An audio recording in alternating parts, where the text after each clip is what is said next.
Good evening, Chairman Hilson, school board members, and Superintendent Lannon. As you all know by now, I've resigned from my position as assistant principal at Fort Pierce Westwood High School. It was the most difficult, wrenching decision I've ever made in my entire professional life. Because I basically loved my job. I loved it at school. If you don't mind me saying, I was good at it.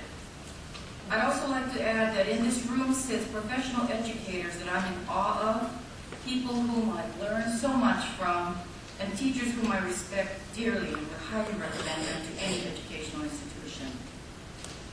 I've also been a staunch supporter of St. Lucie County District. My husband and I have been, for years, bronze benefactors of the Education Foundation. At Westwood, I identified with poor and troubled students because many of you will be surprised to learn this. I grew up in an extreme poverty in Hawaii. I was also a troubled teen, being raised in a one-parent home in a rough housing project neighborhood. But I persevered, pulled myself out of all of that, got college degrees, and I told students at Westwood, you could do the same. I reached out to help them, and in some cases I gave them money. But more importantly, I gave them hope. In one case, my husband and I even took into our home an indigent a homeless senior for a couple of months so he could make it to graduation. Then why would I give up this career I worked so hard for and I loved?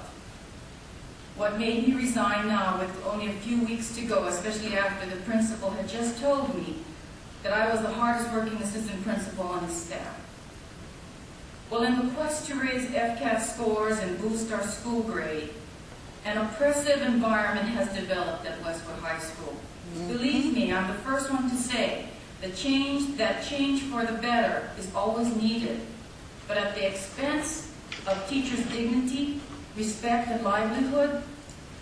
Does the district know how badly teachers are being treated at Westwood? Do they know how teachers are being yelled at, humiliated, or retaliated against, and in front of students? Why would a principal allow this? Teachers were targeted for removal, and in the process they were treated with disregard and disrespect. A few weeks ago, what happened to the coaches was just that, handled with disregard and disrespect. Is this the St. Lucie County way of things? I don't think so. I'm trying to rush because I know I have only 3 minutes. As senior administrator on this campus, I also became targeted. I was perceived as being too sensitive to teachers. I was accused of colluding with the union because I spoke up at a Westwood administration meeting in October 2007 and disagreed with how we were treating teachers. I was mocked. I was yelled at. I was told to no longer open to the teachers. Instead, I was to turn them over to the principal. And I did. When I reported incidents to him, he called me a liar.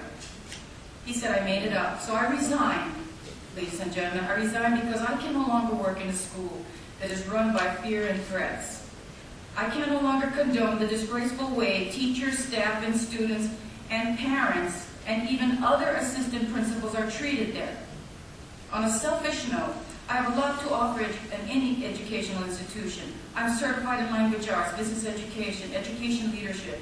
I have an MBA. Short of my practicum, I'll be an administrator with reading endorsement. Matter of fact, I wish I could continue to work here in this school district with the children, because I love this school district.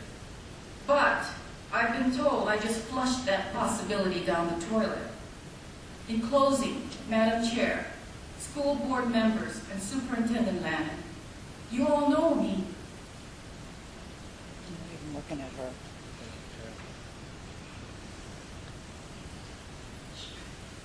You all know my capabilities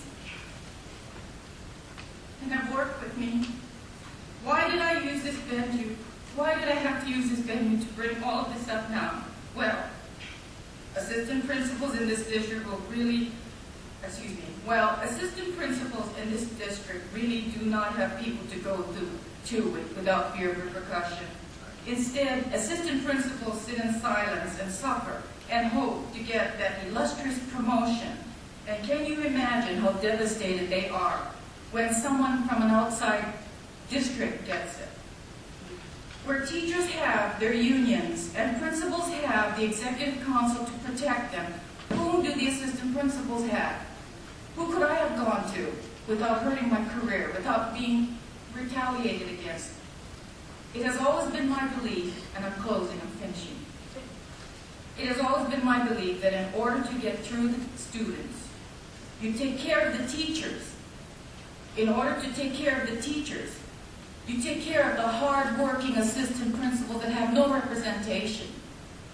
And if you don't, you're inadvertently hurting the students. So, in conclusion, if I'm to be blamed for anything, it's my firm belief in this. Thank you. Thank you very much for your